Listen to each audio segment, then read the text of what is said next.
Hello, this is Writers at Work, a podcast for readers and writers about the joys, heartaches, challenges, and satisfaction of the creative writing process.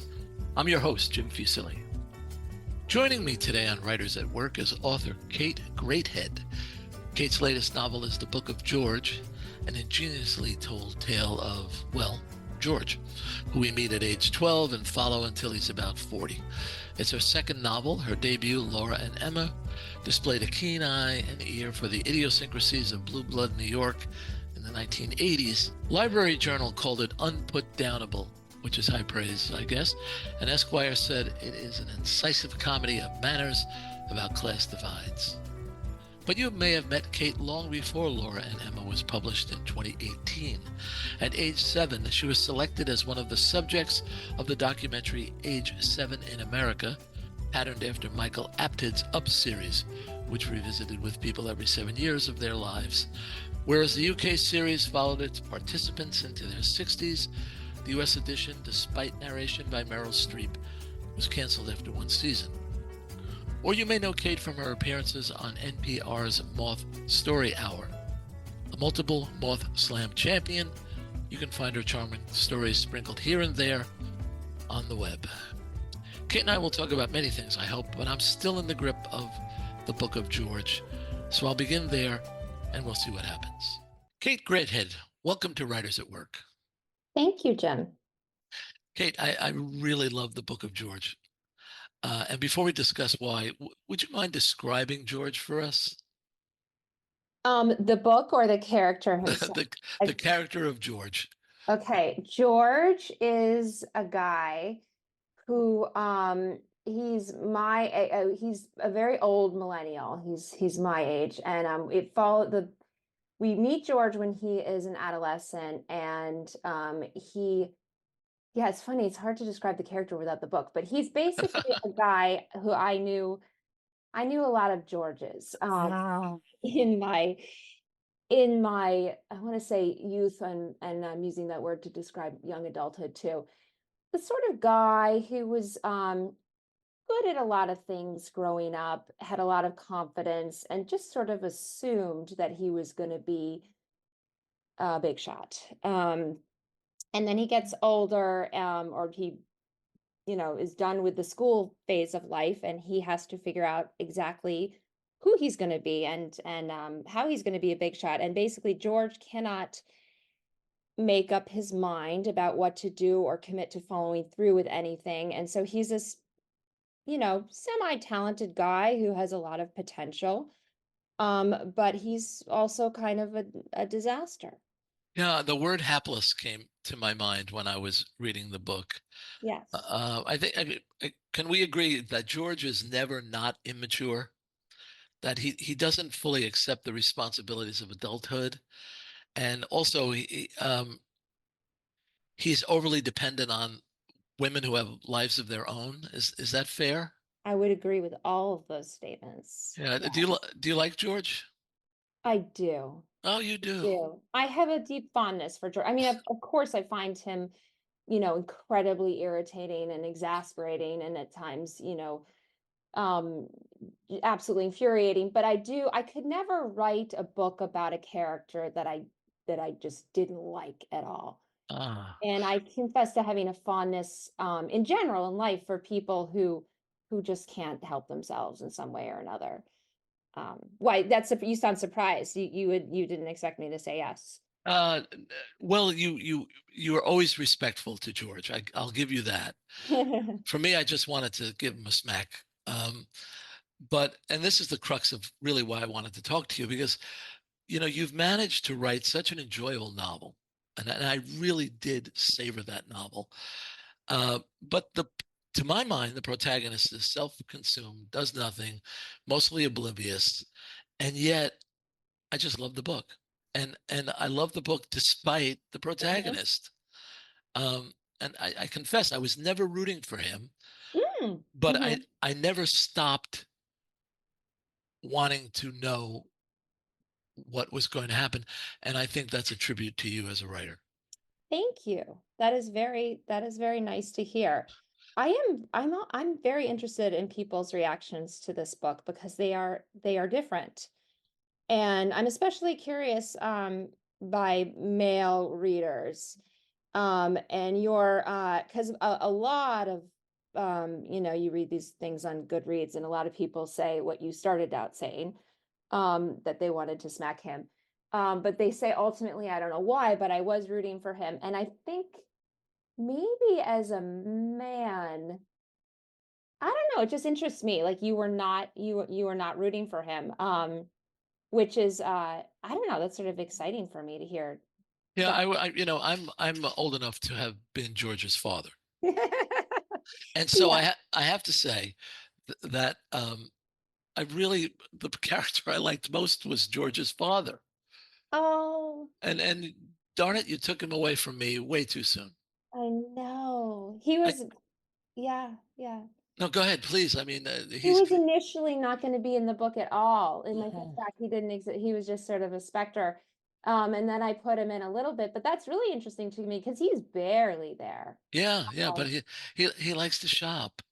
yeah, I mean, he just seemed to me like a sweet guy. was. That's Yeah, exactly how I felt about him. yeah. And You don't know, get me wrong, earlier when you said I felt like I wanted I guess what I'm trying to say is I my fondness for George, I am both fond of him, but I absolutely want to smack him the whole time too. To me, those two things are not mutually exclusive, I guess that's what I'm saying. yeah. His mother says something really wonderful early on, and he's watching Jackass, and she comes Yeah. in and she says, "What is wrong with this country?" Yeah. And it was George seemed to me emblematic of what is wrong with this country. Except your story isn't writ large like that. I mean, it's so intimate Mhm. and anyway. So George eventually winds up in Brooklyn, where you live, and I lived for a while. And there are several scenes that are really familiar to New Yorkers. You know, the hustle of looking for an apartment or trying to find a parking place. Yep. But his actions transcend place in the sense that here's a guy who's going to find a way to fail no matter where he is. Mm-hmm. And you actually answered one of my questions earlier. If you knew a lot of Georges, Mm-hmm. um, well, I think everybody that I know who lives in Brooklyn is either an artist, a writer or musicians mostly, and almost all of them are killers. Yeah. They're highly driven to communicate and fairly courageous. Yeah. And I think with George, you were writing or often writing about the absence of drive and courage. Yes. And now, Mhm. how do you do that? How do you write about that? Well, you know what? I feel like my answer is going to be disappointing to you because when it comes to the Brooklyn thing, I was actually just thinking about this before. Uh, I am I am a native New Yorker. I'm a New Yorker not by choice or courage or grit, but just by circumstance of being born to people that lived here who were born to people who lived here, and the cycle has just not broken. I'm sort of like the pathetic person that can never leave their hometown. And so in New York, in Brooklyn, you're in the arts and you are surrounded by people who made it here, who fought their way here and are making it and are so full of courage and determination and ambition. And I sort of saw George, like in that respect, I sort of identify with George because he's just sort of there for reasons that sort of have to do with his family's, he grew up in the suburbs, his girlfriend's here, his sister lives here. But he does lack what most people have when they end up here, especially in that young age when you really have to, life is tough. And so I didn't really think of it in that interesting way you posed the question. How does he, what was the exact question? Sort of how does he, But I think you were writing about the lack of drive and courage. yes, yes. But Well, but but well Kate, said, yeah. your background um, is very helpful as a writer because you have a unique perspective. Every other writer who's writing about the scene is doing so as a newcomer, Hmm. or they've achieved this thing of arriving at the place they want to be, and that's their perspective. Whereas you have both intimate knowledge and that sort of distance. That Hmm. is, Yes. yeah, is that right? Yes, and I would say there's also a humility because I feel like everyone else belongs here. You know, dispositionally, they have Oh, there's certain aspects of them that brought them here and that explain what they're still doing here and how they're making it. And I do not belong here. oh I'm my. here. I would have done much better in a sleepy little, sometimes I feel like I would have done much better in like a sleepy little country town somewhere. I just lack, there's something that New Yorkers have. I think of them as more authentic New Yorkers than I Oh, I wish I would have heard somebody say that 40 years ago. Because as a bridge and tunnel guy, I would have said, you belong and I don't. am. And yet here we are. We both are. Mhm. Um, at another thing I admired about the Book of George, which I want to talk about if we can, is your discipline as a writer. As an example, there are three women in George's life: his mother, his sister, his girlfriend, and you've rendered each in such a way that I feel they are each worthy of a novel of their own. But you resist the temptation to depart from keeping George at the center of things. Mhm. It probably would have been easier to stay with his mother or Jenny for a while, Mhm. but you keep going back to George. The sort of cipher increasingly becomes a Mhm. cipher. How challenging was that to not to give in to temptation to do the easier thing? Well, I'll tell you, I started writing this book from the perspective of his girlfriend, Jenny, and very quickly, I mean, within a week or two, I shifted to George, which it had never occurred to me to write from a male point of view. Mm. But I realized, oh, I could do that because I know this character. I know him, and there's something incredibly liberating and fun about writing from the point of view of the, for me at least, of a man, because it sort of let go. I felt like I'm not writing anything, this is not me. Every time I write a female character, I'm aware of like a little bit of me that I bring to Mhm. this character, and there's definitely a little bit of me that I bring to George, but perhaps because of the fact of him being male, I was able to maybe even write more honestly about myself, Mm. or parts of myself that I wouldn't necessarily want to, you know, trot out or maybe on an unconscious level. So yeah, George was just the from the very early stages of writing this novel, he was the one who interested me. Um, and the other characters developed along the way, and they became sort of more defined people as the writing process went on. But yeah. It's as you're going through the editing process, um, did you have to curtail what you had written about those any of those three women? What was it? Was it starting to tilt too much in favor of anyone other than George? That I did not have to curtail.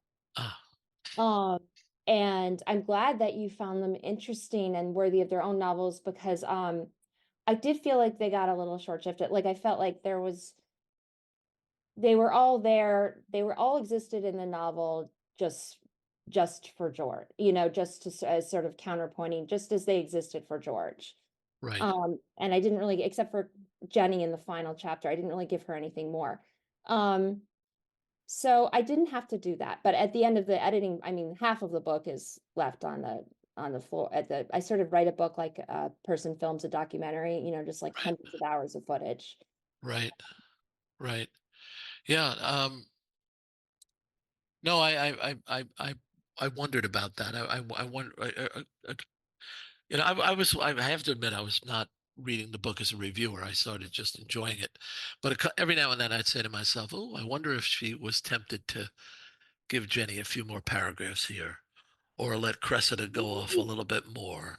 Strangely wasn't. And now that you raised that point, almost surprised I wasn't. No, that's great. Yeah. At one point, George, in lieu of succeeding in anything else, decides to write a book. And even as he's doing it, he questions the point of it all. And he thinks at one Mhm. point, what if nothing became of this book? What if it Mhm. wasn't a book, but just hours of lost life, the Mhm. sad adult version of a child playing make believe? Mhm. That's so George, isn't it? Yes. Yeah. But have you ever felt that way about your own writing? Oh my God, every day. Yes. I mean, but it is Kate, the most obvious thing I'll ever say. It is a real job, It is. and it's hard work. It is. It's the most difficult thing to explain, I think, to young writers Yeah. is that it is a job and it's a difficult one. Yes. And whether you succeed or not, it is still a job and a difficult one. Yes. Yes. And I think you make clear that George isn't willing to bleed for it. Yes. He's not. He does not. No. And you are willing to bleed for it. Yes? I guess. Yeah. Yeah, no, I've had in my 20, it took me until my mid-30s to publish a book, but I didn't have a I had all these I was stringing myself along financially with odd jobs, just to pay the rent, and I never had a plan B because I Uh-huh. thought if I have a plan B, it'll be too easy just to surrender that, just give up. Right. Um and yet writing is a real job. And my husband is also on a writer. He's much more prolific than I am. And he is a great person to it's good to live with another writer and sort of and you sort of reinforce each other's habits and discipline and because it is very hard. Yeah, Yes. it's hard. Um, you alluded to something earlier, but I want to probe it a little bit.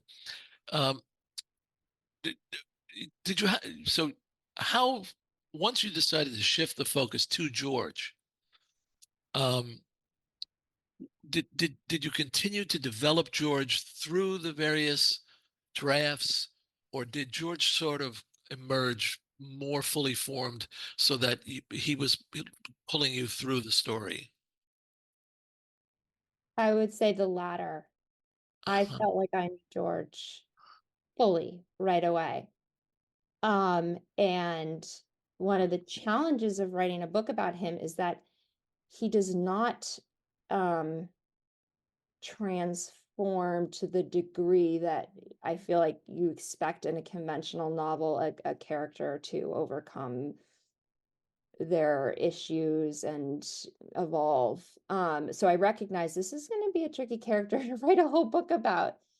Because George is sort of George's Georgeness is sort of the fact that he can't really grow up and he's not making great strides and he's sort of my one concern was, is this going to be a little repetitive? Like he's yeah. Did I answer that question? Yeah, absolutely. And it's one of those surprising but inevitable things that you know George, by the end of the book, that doesn't seem that he had any other option but to be who he is at the end of the book. Hmm. You know, Hmm. but way of telling the story, um, rather than the traditional flow from chapter to chapter, you present George um, in version of episodes years apart sometimes, and I Hmm. find it very good technique for pacing in particular, and for this is a bad expression, lack of drag. I mean, it's true that George could have become very tedious, but the Hmm. way that you've written a story and the way you presented it, it really pulls us through. And so, how did you come to the decision to organize the story that way? It's the only way I know how.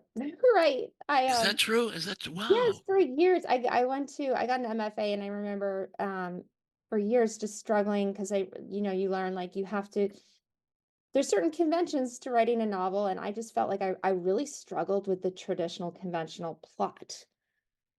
I would try to do it, but it just didn't come naturally to me. And then I discovered a book called Mrs. Bridge by Evan S. Connell, and around the same time I read Stoner by John Williams.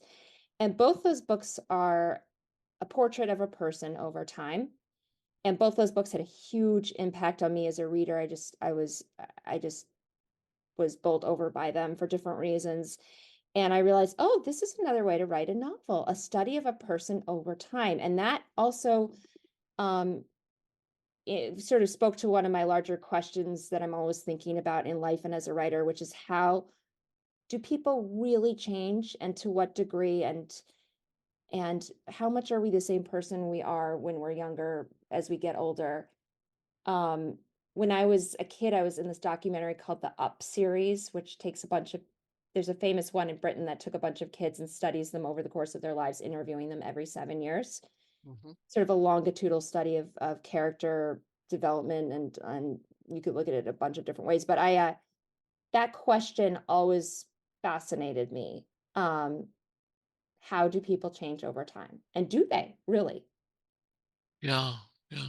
Those two novels you cited, really excellent, excellent inspiration.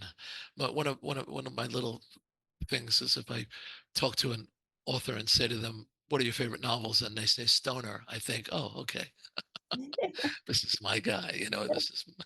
I'm always asking people, is there another stoner? I would do anything. Like, how is there only one stoner? I Just, know I it's a, want more it's. stoners. I don't know. That's one of those things that just that's what makes you believe in the muse. That Yeah, that that book could come out of anywhere and exist. yeah, You know. yeah. So I did want to time travel a little bit, and talk about age 7 in America, but that's a tough question for 7-year-old Kate. But back then, were you interested in books, and did you know about the idea that there was such a thing as writers? Yes, but I was not, I was like kind of a dreamy child. I wasn't like, even looking at the footage of myself back then, I was like kind of, s- I looked like I was like kind of spaced out. Like, I was not one of those kids who was like, I want to be a writer.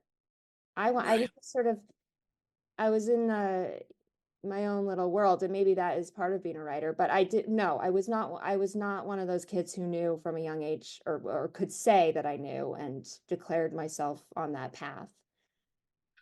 What was that experience like, for you? A brush with public life at an early age can be disorienting. I mean, Oh, it was horrible. It was so embarrassing to me. I hated it.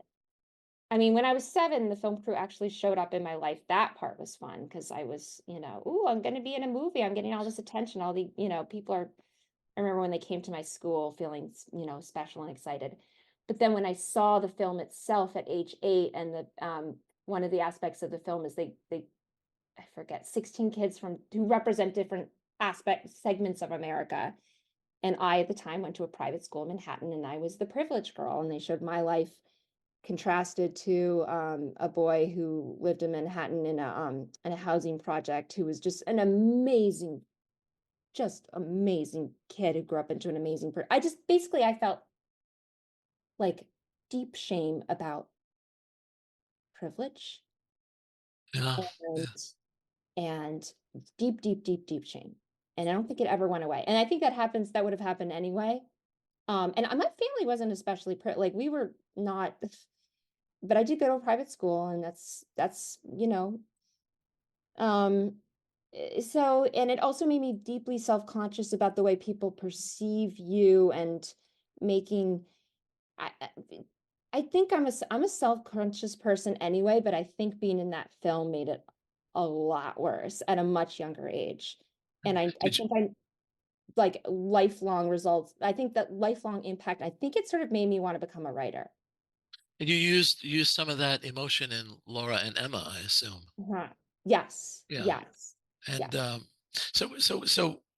when it ended, you were happy that it ended? Well, the film never took, there were 3 installments, 7, 14, 21, and then they just couldn't get the funding. The novelty of a series like that, just, we're in the age of reality TV, forget it. No one, Right. no one wants to watch that.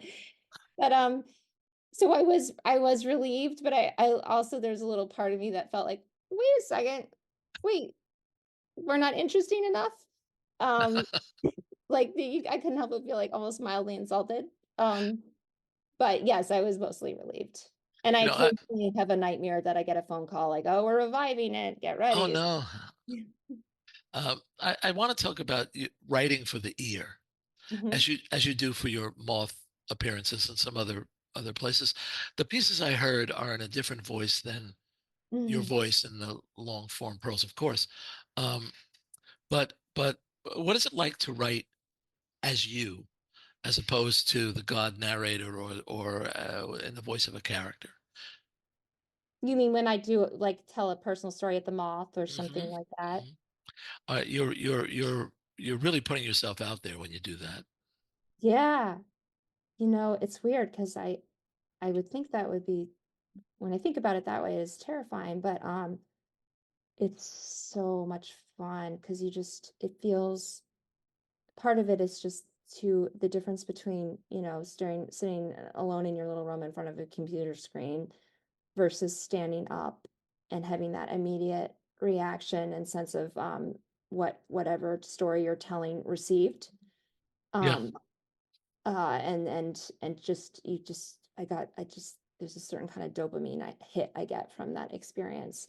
I don't even think about like the voice. It's just me. It's just me. It's like the same way I would tell a story if I was sitting across from a friend.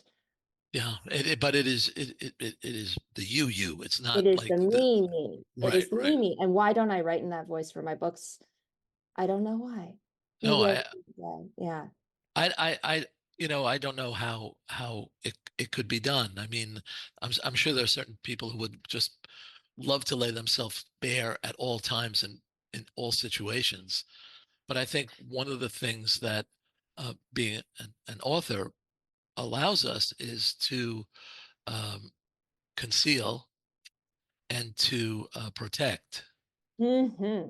And the one that I listened to just yesterday about your sister's car Hmm. was so relatable.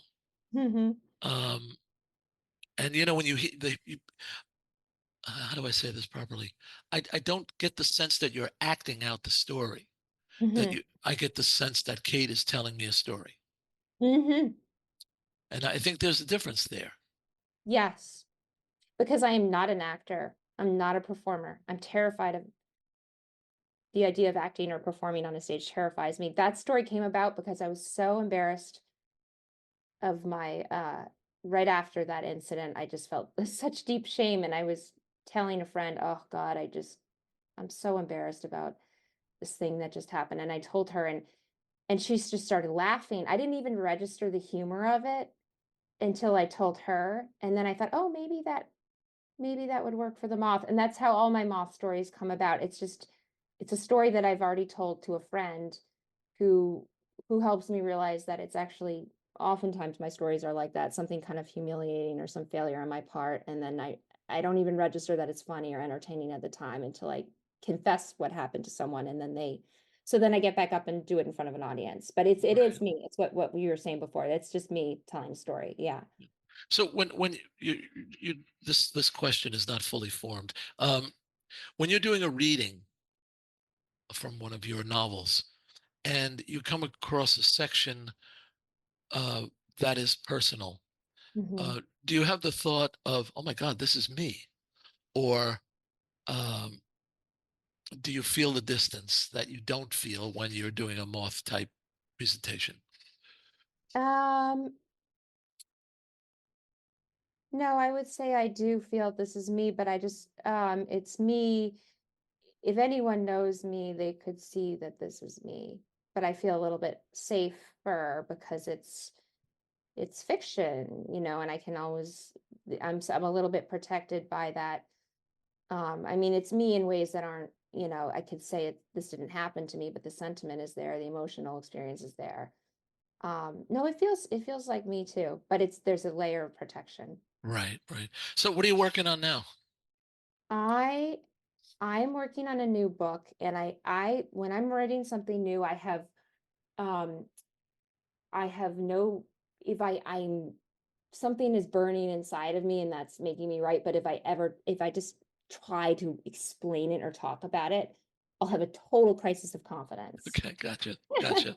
So, So so I assume in your circle, nobody said to you, "When are we going to see George 2?" no one has said that. People said that about my first book, but no one said that. Everyone must have had enough of George. That's great. Our guest on this episode of Writers at Work is Kate Greathead, author of the Book of George, among other words. Kate, thanks so much for joining us. Thank you, Jim. This is great. Writers at Work is a production of Bliss Publications. Erin Mitchell is our producer. Music is by Joni Mitchell, performed by Keith Jarrett. For more, see writersatworkpodcast.com. I'm your host, Jim Fusilli. Until next time, happy reading.